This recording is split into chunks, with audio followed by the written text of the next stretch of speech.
At the end of this online module, you should be able to apply MATLAB rules and good programming conventions to name variables. You should also be able to assign a scalar to a variable, identify assigned and available variables, as well as be able to clear variables.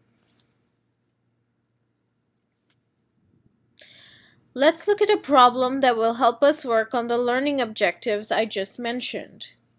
We want to compute the natural heat transfer coefficient H in units of watts per meter squared Kelvin from air at a temperature TA of 100 Kelvin to a 2-meter length plane surface L at temperature Ts of 500 Kelvin using the experimentally derived equation shown here.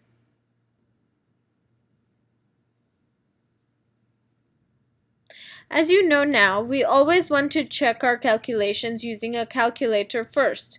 This helps us be sure that the tools we are using are working as expected.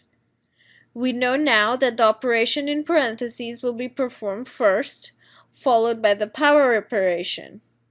We obtain 1.37 multiplied by 3.76 to obtain a heat transfer coefficient of 5.15 watts per meter squared Kelvin. In MATLAB, the first thing we want to do is assign all the variables for use in our equation. We want to assign the value 2 to a variable that represents length. MATLAB will allow me to use the letter L. See how L is created in the workspace and has a value of 2?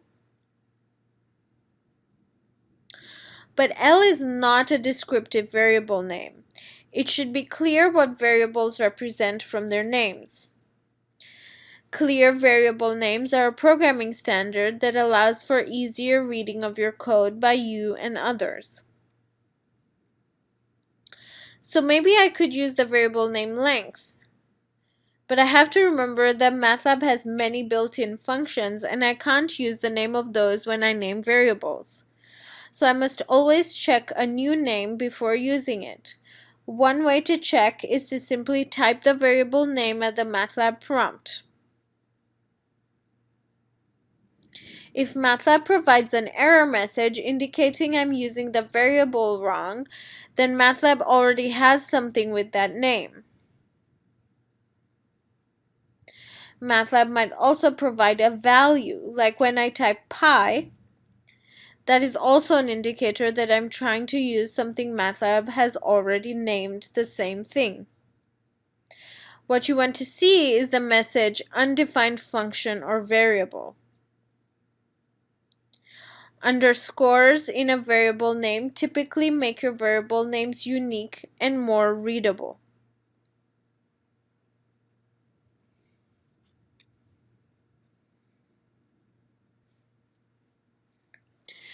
The function who can be used to determine which variables are there in the workspace.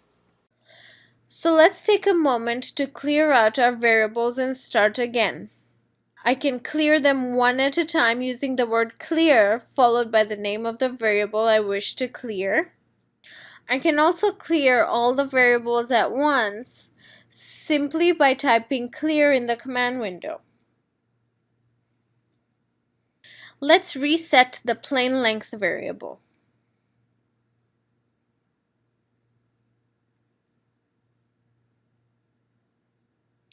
Then continue on with the 500-degree surface temperature. Note the error I get when I try to start the variable name with a number. Variable names cannot start with a number. While I can put the number elsewhere in the variable name, I would not do that for a variable whose value I might change.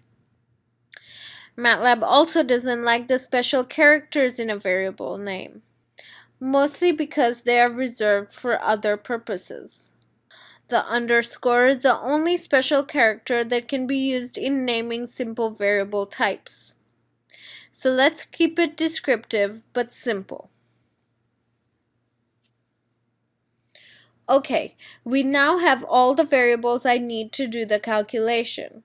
Now I just need to watch that I use the variables that I've created in the equation. MATLAB will try to help. So here it looks like I have case-sensitive issues. So if we fix that, it also seems like I have not spelled out temp. MATLAB couldn't help with this one. Okay, let's try this again. Now I'm getting a value, but it's not the value we computed by hand. MATLAB cannot identify math errors, so what's my problem? Oh, I see it. So it looks like I have a minus rather than a division. And so now we finally have our correct answer. Let's think back to the issue of length and pi in the example. What happens if we overwrite a built-in function in MATLAB? Consider length again. MATLAB knows what length is since it's producing an error using length.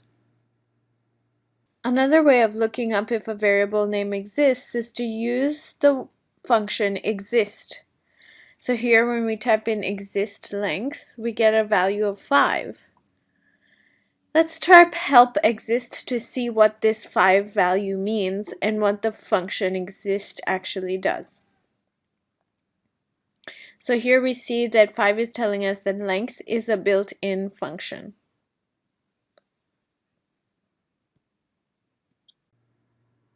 What does length do? I can use help to find out, and I see that length returns the number of values in a vector. Let's assign a value to length anyway. Now let's try to use length as MATLAB intended. So I want to know how many values are in the vector 5, 4, 6. Because this vector has 3 elements, I would hope MATLAB would tell me that there are 3 values. So let's try and use length. We see that instead I get an error message. And I know that the syntax I'm using for length is correct. MATLAB uses function order preference to decide how to execute a name. MATLAB first looks to see if a variable name exists in the current workspace. Since the variable length exists in the current workspace, length is treated as a variable and not as a built-in function. For MATLAB to resume treating length as a built-in function, the variable length must be cleared from the workspace. So we saw that MATLAB knows what length is since it's producing an error when we type in the word length. Let's try and see what happens when we use pi. When we type in pi in the command window, we see that it gives us a value. So the value we see is a value which is computed using the built-in MATLAB function called pi. If I assign pi equals 2, it now exists as a variable in the workspace. This time when I call pi, I get the value 2. Once again, MATLAB is using function order preference to decide how to execute a name. For MATLAB to resume treating pi as a built-in function, the variable pi must be cleared from the workspace. So in summary, you should now know what is meant by descriptive variable names and why they are needed. You should know not to use special characters other than underscore when naming variables. Your variable names should not start with a number. You should not override MATLAB built-in functions and keywords, and also remember that MATLAB is case sensitive.